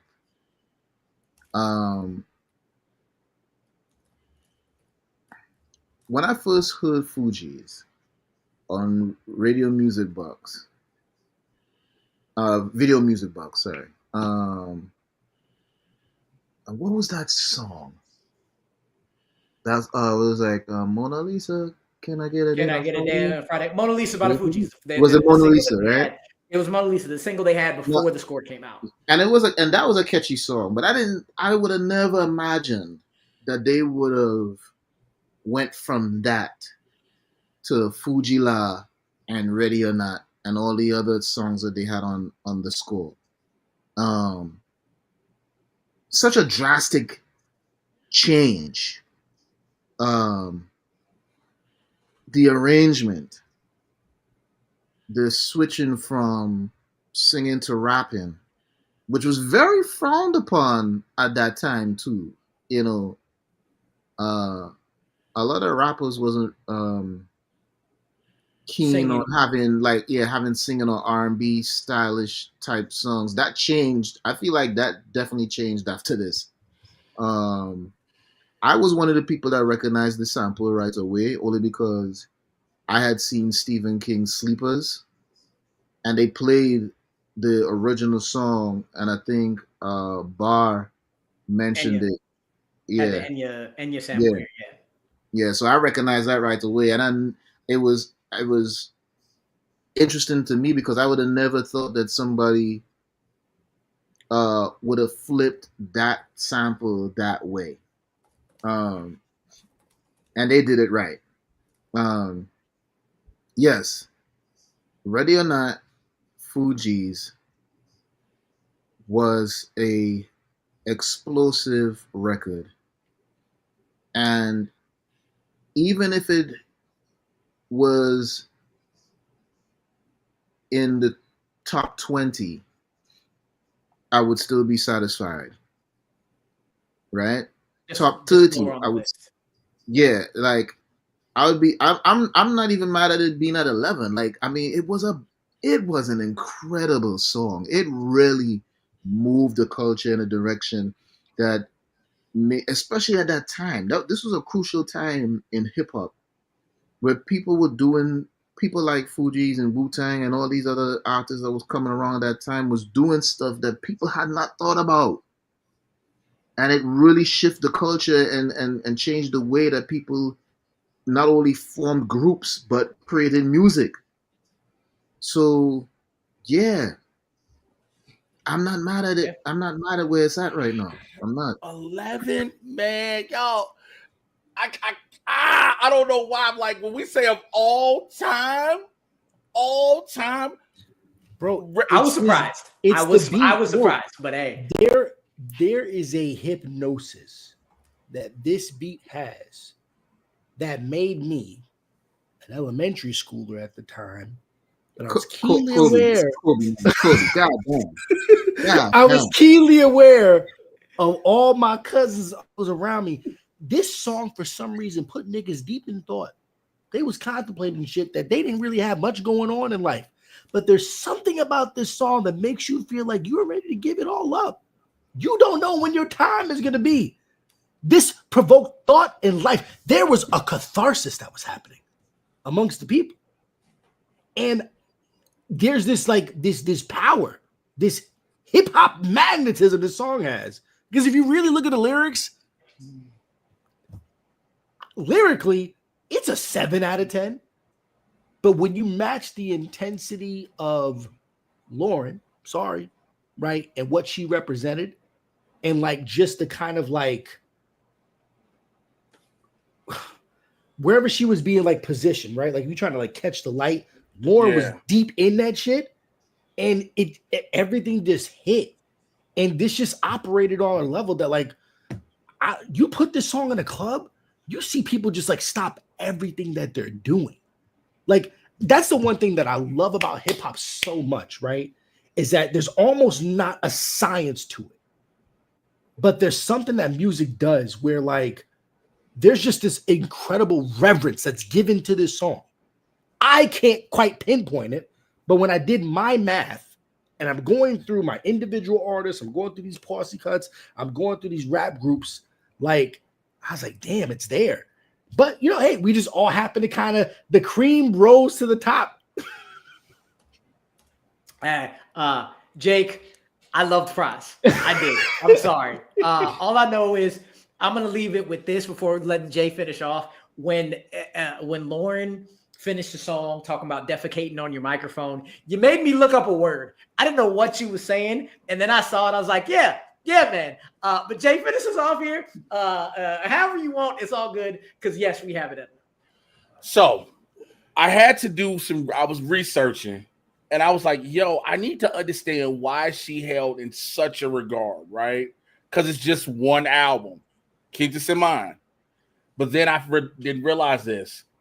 Her fusion of blending hip-hop, soul, reggae, R&B, neo-soul. She created a brand new sound. True. Her lyrical depth, that is undeniable.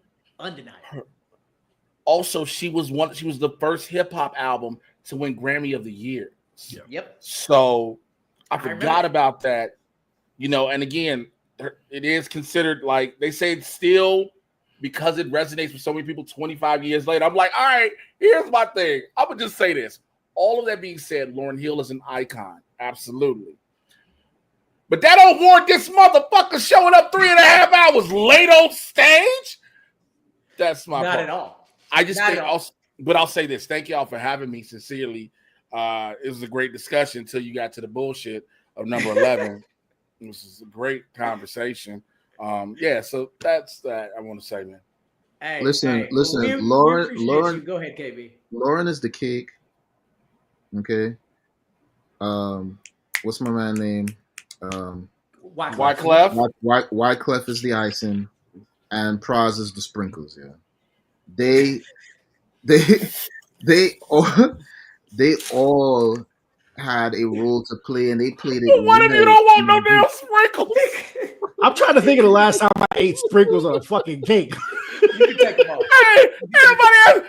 Hey, man! I bring this beautiful ass chocolate cake. You want sprinkles? Hold that thought. Nobody wants sprinkles, but you eat it anyway. I mean, you're not gonna take them off. It's hard there. I guess while we're here, right? I guess since we're since it's here, ain't nobody acting me like, hey man, I want this frozen yogurt, bro. I want these berries. Here's the thing, it's gonna make or break my whole order. What is that, sir? Hear me out. Do you have sprinkles?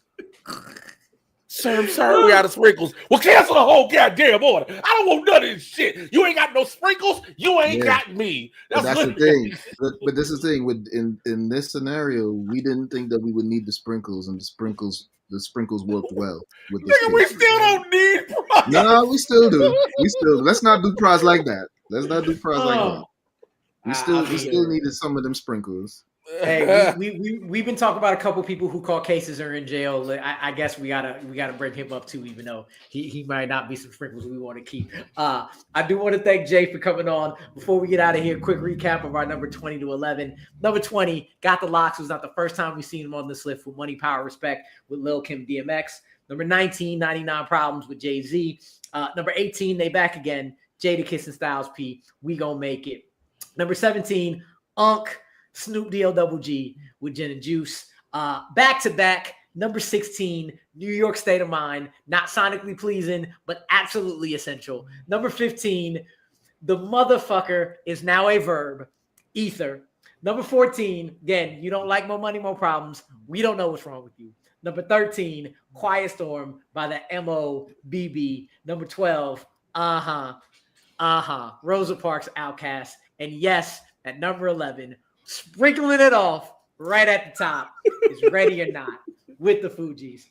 Don't forget, we in the top 10 next week. Next Wednesday, if you're a Blurs in the Hood fan, then you're going to like who else we got on next week. Your boy, Winston A. Marshall. Kick it off. Maybe he's the sprinkles to Jay's cake to finish off our top 10. Hey, yo! I've never said pause in my life, but I'm going to say pause on that one. Hey, Kolby was with me at the same time. We both. Hey, yo! Hey, yo, Jay, I do appreciate you, sir. One more time, tell everybody. I ain't never doing this shit again. I'm introducing Blurs. How y'all doing? I'm the cake. Here's my sprinkles. Here's my sprinkles. Bring that shit up. First thing next Blurbs in the Hood. First thing. Mr. J Washington, MRJAY. You should know how to spell Washington, man. Everywhere you get your social media from. Mad Titan Podcast. That'll be coming back soon. I haven't had a chance to film it because I've been busy doing things. Blurs in the Hood. We're working on that coming back as soon as somebody decides to call me back and set up a time. And I'm saying this in the camera to my co-host who I know more than likely going to watch this. You lousy son of a bitch. I'm waiting on you. I hate that he solo shot at me. I really do. But now what else? My YouTube channel, youtube.com/Mr. J Washington, all the stuff right there. Man, it's a lot of stuff on deck, legitimately, man. It's a lot of stuff I cannot talk about. So, yeah, that's that. Well, appreciate you coming on. If anybody's wondering why next Wednesday is tentative, Jay just said it. But anyway, as always, for Kolby, for KB, and one more time, thank you, Mr. J Washington, for joining us. I'll leave you like we always do. What?